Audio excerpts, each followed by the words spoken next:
Turantovuz podkastlarımız davam edir. Hər vaxtınız xeyir. Azər İsmail YouTube kanalında bu dəfə növbət Turantovuzundur. Daha doğrusu yenidən növbət Turantovuzundur. Məhz bu podkast ətrafında da əla bir mövsüm keçirdik. Tovuzlu azarkeşlər, ümumiyyətlə futbol cəmiyyəsi bu klubla bağlı bütün məqamları bizdə axtarmağa çalışdı və bunun məmnunluğu ilə buraxılışlarımızı, podkastlarımızı davam etdiririk. Yay dövründə də fasiləmiz olmayacaq və klubda baş verənləri və ümumiyyətlə klubdan yola çıxaraq ölkə futbolunda baş verənləri mütəmadi sizə təqdim eləyəcəyik. Bu gün yenə də həm ötən mövsüm, yəni artıq arxada qalan mövsümdə baş verənlər, həm də bizi gözləyən yeniliklərdən danışmaq istəyirik. Həmkarım Emin Şəmsiyev də yaxın günlərdə qoşulacaq bizə. Onunla birlikdə podkastlarımızla davam eləyəcək. Hələlik yay dövründə isə bax müxtəlif səvkidə bu cür verilişlərlə qarşınızdayıq. Bu gün qonağımız kifayət qədər özəldir. Komandanın içindən biridir. Mövsüm ərzində onunla bağlı da suallar çox idi. Həm sizin bizə, həm bizim ona və kluba. Və bu gün qonağımızdır Turantovuzun inkişafda olan gənc futbolçularından biri Faiq Hacıyev. Faiq, xoş gəldin. Xoş gəldin. Təşəkkür edirik dəvətimizi qəbul etdiyin üçün. Faiq, kifayət qədər gərgin mövsüm keçdi və bilmirəm bununla nə dərəcədə razılaşırsan. Mövsüm ərzində tamam başqa hisslər olur. Amma bitəndən sonra artıq yol iz bilinəndən sonra oturub sakit-sakit, hansı ki yəqin o mərhələdəsən indi, baxarkən tamam başqa cür görünür baş verənlər. Bax indi istəyərdim ki, ötən mövsüm bir xatırlayasan, səncə komanda üçün necə keçdi? Yəni iki yerə bölərdim mövsümü. İlk dövrə həqiqətən də yaxşı başlamışdıq. Çox yaxşı yerdi. Bəlkə də çox adamlar deyir ki, çempionluğu oynayırlar. Yəni ikinci dövrəyə başlayanda belə deyim, qırılma anları çox oldu. Yəni elə məqamlar var idi ki, qələbə qazana bilsəydi, həqiqətən də yəni bu dəqiqə Avropaya rahat gedə biləcəkdi. 3-cü yerlə deyim. Yəni indi düzdür, zirə yaxşı başladı ikinci dövrəyə. Yəni ən azından 3-cü yer üçün çox ümidlərimiz var idi. Qırılma nöqtələri oldu. Məsələn, elə oyunlar var ki, biz oyunları utsaydıq, yəni bu dəqiqə 3-cü yerdə bitirə bilərdik, amma bunlardan dərs çıxartmalıyıq. Gələn mövsüm üçün, yəni etdiyimiz səhvləri həqiqətən etməməliyik. Ən çox da ikinci dövrə, sonlara doğru. Düzdür, başlayanda da çox yaxşı başlamadıq, amma stabilliyi qoruya bilmədik, belə deyim. Birinci dövrədəki stabilliyi həqiqətən qoruya bilmədiyimizə görə 4-cü yerdə həqiqətən pis nəticə deyil, amma bu gün götürəndə bizə heç bir xeyri olmadı. Yəni 5 də tutsaydıq, 6 da tutsaydıq eyni şey olacaqdı. Çünki kuboku Sabah götürdü. Onları da təbrik edirəm həqiqətən. Yəni bu baxımdan hər şeyi analiz edib gələn mövsümə çox yaxşı hazırlaşmalıyıq. Elə düşünürəm. Hazırda istirahət davam edir məncə. Bəli. Toplanış nə vaxtdır? Ayın 1-i hamı bilir toplanacaq yəni. Əvvəl Bakıda, sonra yoxsa birbaşa uçuş? Yox, əvvəl burdadır, ondan sonra xarici ölkəyə üz tutacağıq. Maraqlıdır, Turantovuz toplanışa neçə futbolçu ilə gedəcək. Heyətdə çox az adam qalıb hazırki situasiyada, amma çalışmalar davam edir. Yəqin ki, zaten öyrəşmişik, bütün klublarda bu proses belədir. Orada daha çox adlar qoşulacaq sizə. Oliveira Tavares Benfica-nın yetirməsidir. Kifayət qədər kənardan yaxşı görünür və bayaq bildirirdin, sən oynamısın ona qarşı. Bəli, Rumun komandası idi. Ayxan mənim dövrü idi, səhv eləmirəmsə. Elə yoldaşlıq oyununda bu oyunçunu görmüşdü. Həqiqətən gözə çarpırdı. Bizə qarşı elə oyun oynayırdı ki, yəni istər-istəməz biz də bir-birimizə deyirik ki, yəni bu bizdə olsaydı daha yaxşı şeylər eləmək olardı. Bu gün də həmin futbolçu bizdədir. İndi nəticəsi necə olacaq? Bizə uyğunlaşmağı da var. Yəni elə futbolçu var ki, elə komanda var ki, uyğunlaşa bilmir. İnşallah çalışacağıq, o da bizə tez bir zamanda uyğunlaşsın. Turantovuz ailəsi olaraq birlikdə yola çıxaq. Yeni mövsümlə bağlı ümumiyyətlə özündən soruşum əvvəlcə. Daha doğrusu həm özündən, həm klubdan qarışıq belə davam eləyək. Çünki bilirəm bütün mövzular maraqlıdır izləyicilərimizə. Faiq Hacıyev kifayət qədər inkişaf etdi bu komandada. Birinci diviziondan başladı yolun və zaman-zaman hətta bəzən ötən ildə bu deyilirdi, bu ildə biz dedik. Yəni bu görünür. Yəni bu formada davam edərsən, klub bu formada davam edərsə, milli komanda da uzaqda deyil. İstəyirəm bir klubdakı hekayəni belə deyək, qısa da olsa bizə deyəsən. Yəni klubdakı hekayəm də belə deyim, o da qırılma anı ilə həqiqətən başladı. Yəni biraz bəlkə uzun olacaq. Yəni maraqlı bir şeydir. Həmişə bunu danışmışam. Yəni içində olanlar da bilirlər. Həmişə zarafatlarımız da olur uşaqlarla. Divizyon oldu. Sonra elə bil Ayxan müəllim gəldi. Belə açıq deyim, fikirdə yox idim həqiqətən də. Dubl ilə davam eləyirdim. Arada məşqlərə gedirdim. Amma elə bir şey yarandı ki, Gəncə ilə oynayırdı, elə də yadımdadır. Siyan Dançini qırılmışdı millidə. Mən də Zamendə oturmuşdum. Ayxan mənim onda məşqlərə dəvət eləmişdi. Elə bir an oldu ki, Sadiq Quliyev zədələndi taymdan sonra. Ayxan məni oyuna saldı. O oyundan sonra da yəni şükürlər olsun ki, belə deyim, oynadım. Oyunu 1-0 uculuq, 2-1 qələbə qazandıq.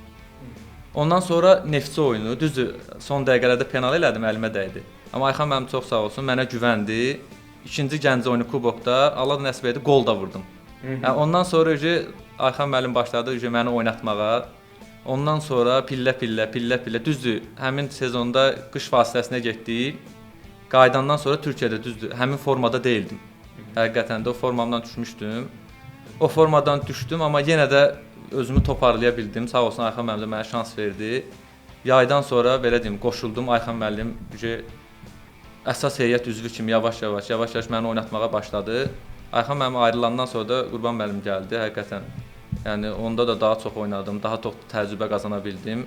Yəni iki məşqçiyə də təşəkkürlərimi bildirirəm. Bu gün bu yerə gəlmişəmsə, həqiqətən sizə də təşəkkür edirəm. Tovuz klubuna da təşəkkür edirəm ki, mənə güvəndi. Yəni elə heç nə elədiyimi düşünmürəm, həqiqətən də otururam, özümdə fikirləşirəm. Yəni səhvlərim üzərində çalışıram. Hər şeyi, yəni daha yaxşısını eləməyə çalışıram. Ayxan mənim dövrümdə də olsun, indiki dövrdə də olsun. Yəni daha çox çalışmağa səy göstərirəm belə deyim. Bu gün limit ləğv olunandan sonra ölkədə ölkə futbolunda bir qarışıqlıq var. Hətta əvəzedicilər də o effekti vermir deyə gənclərlə bağlı çox belə xaotik bir durum var və bir çoxu baxıram küsür, bir çoxu ruhdan düşür və mövzu ora gəldi deyə deyirəm. Amma onlar üçün yaxşı nümunəsən. Hətta bəzi məşqçilər, bəzi mütəxəssislər də məsələn sən və sənin qəbulən olan futbolçuları nümunə olaraq göstərir ki, bax Faiq necə işləyir. Bunun sirrini bəlkə biraz bölüşəsən. Çoxmu çalışırsan yoxsa necə belə? Yəni mən özüm gördüyümü deyim, yəni özüm gördüyümü deyim, dəfə açıq danışacağam həqiqətən. Bizim dövrümüzdə məsələn Qəbələdə olanda da Vışliqa, mən aşağı liqada dublə qalxmağı belə deyirdim ki, çox çətin olacaq. O cür güclü dubl idi. Ondan sonra qalxdıqca Vışliqaya qalxdıqca məsələn bizdə Ozoviç var idi, Stankoviç var idi. Onlara baxırdım, gündə 2 məşq eləyirdilər. Hər gün məşqdən qabaq fitnessdə idilər. Yəni bunlara baxıb deyirdim ki, o həqiqətən də yəni işləmək lazımdır. Yəni bunu açıq deyəcəm, həqiqətən də indi bəlkə cavanların çoxu məndən inciyər. İndi özümü gördüyümü deyim. Yəni çoxsu biraz tənbəlləşib həqiqətən. Yəni görürsən ki, fitness eləmək istəmirlər, səhər durub ki eləmək istəmirlər, rahatlıq var. Əvvəl bu rahatlıq yox idi. Əvvəl gənc futbolçunun üçün belə deyim də, Vışliqaya qalxmaq biraz çətin idi. Amma indiki dövrdə qalxırlar, deyirlər, mən rahatladım. Yəni o rahatlıq bəlkə də bizim futbolçulara biraz təsir eləyir.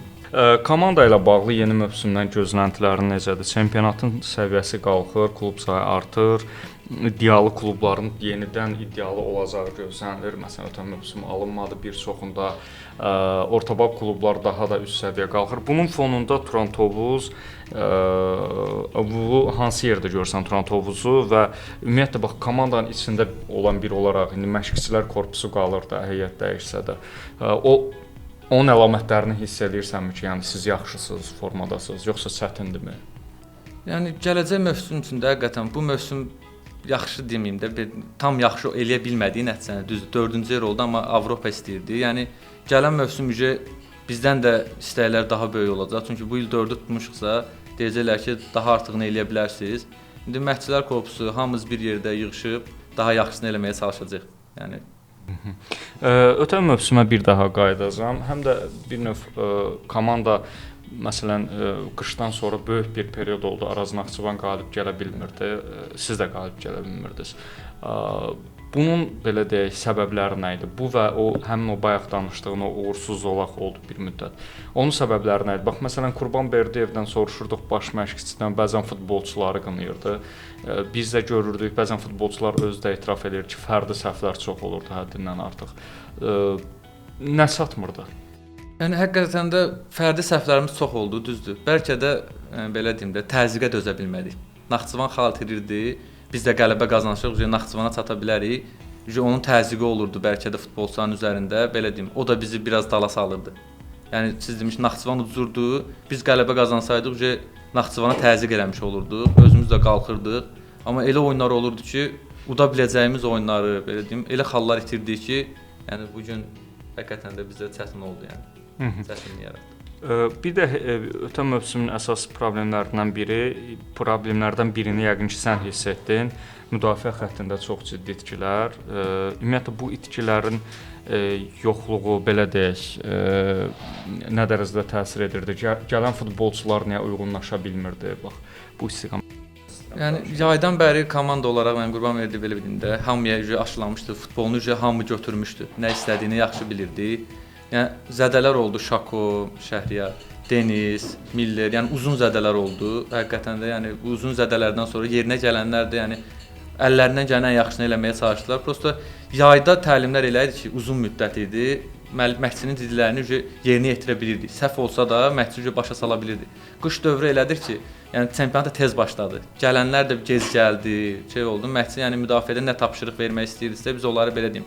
Onları götürənə kimi məşqçinin tapşırıqlarını gec oldu deyə bilərəm. Çünki oturmuş bir sistem, yeni oyunçu gəlir, yeni oyunçu onu başa salana kimi, anladana kimi biraz çətinliklər yaşadıq, belə deyim. O çətinliklər də bizə stabilliyi pozdu. Uyğunlaşma problemidir. Yeni mövsümdə də bu biraz gözlənilir, çünki heyətin böyük əksəriyyəti dəyişilib. Bundan başqa bəlli problemlər var. Xüsusilə legionerlər elə yerlərə də aid eləyək, uyğunlaşmasına problem yaradan əsas əngəllərdən biri məsələn süni ot örtüyü məsələsi idi. Və yeni mövsümlə bağlı burada bir dəyişikliklər gözlənilir və böyük ehtimal komanda birinci dövrəni evdə oynaya bilməyəcək. Bunlar qorxutmur, belə deyim. Yəni bu da futbolun içində olan bir şeylərdir. Bunlara hazır olmalıyıq. Yəni professionalıqsa həqiqətən də bunlara hazır olmalıyıq. Amma Tovuz azarkeşlər də sağ olsunlar. Səfərdə oynadıqda belə bir evdəyik. Yəni onun böyük problem olacağını sanmıram. Düzdür, Tovuzda oynamaq ayrı yaxşıdır həqiqətən də. Bu stadion dolu olur. Azarkeşlərimiz daha çox olur. Amma inşallah ki problem yaşatmayacaq bizə. Yəni belə deyim də bu bizə bəhanə olmamalıdır. Daha da yaxşı eləməliyik ki, üstünə gəlməliyik ki, bunu problemi görməyək, göstərməyək. Heyətdən danışırıq. İndi bəlkə də bunu səninlə müzakirə etməyimiz doğru olmaz, amma bir futbolçu kimi və komandanın içində meydanda olan biri kimi sənin baxışını istəyirəm alım. Hansı mövqelərdə güclənməyinizə ehtiyac var deyə düşünürsən? İndi böyük əksəriyyətlə yollar ayrıldı. Məsələn, orta xətt demək olar ki, yoxdur. İndi Oliveira Tavares transferi var. Orada bayaq dedin ki, oradan böyük gözləntilər var. Ümumiyyətlə mövqelər olaraq həm necə düşünürsən? Elə sənin olduğun müdafiədən başlayaq da, müdafiə necə qurulmalıdır? Zədəllər qayıdıb bərpa olunması real görünürmü sənə? Denisin biraz qayıtması gözlənilmir elə ki, yəni bu. Bildiyimə görə o yenidən əməliyyat olundu. Yəni Portuqaliyadır indi, uğursuzdur deyəsən. İndi tam dəqiq bir məlumatım yoxdur. Gələndə tam dəqiq məlumat olacaq. Belə Şəhriyardır, Millerdə artıq məşqlərə başlayıblar. Onlar düzəliblər, şükürlər olsun. Mən deyərdim ki, bizə hər mövqeyə oyunçu lazımdır, çünki çox oyunçu itirmişik. Yəni birdən-birə 9 oyunçunu itirmək, yəni həm ehtiyac skamyada, həm oyunda rəqabət üçün oyunçu lazımdır. Çünki sezon başlayır, heç kim deyəməz ki, mən əsas oyunçusu olacağam.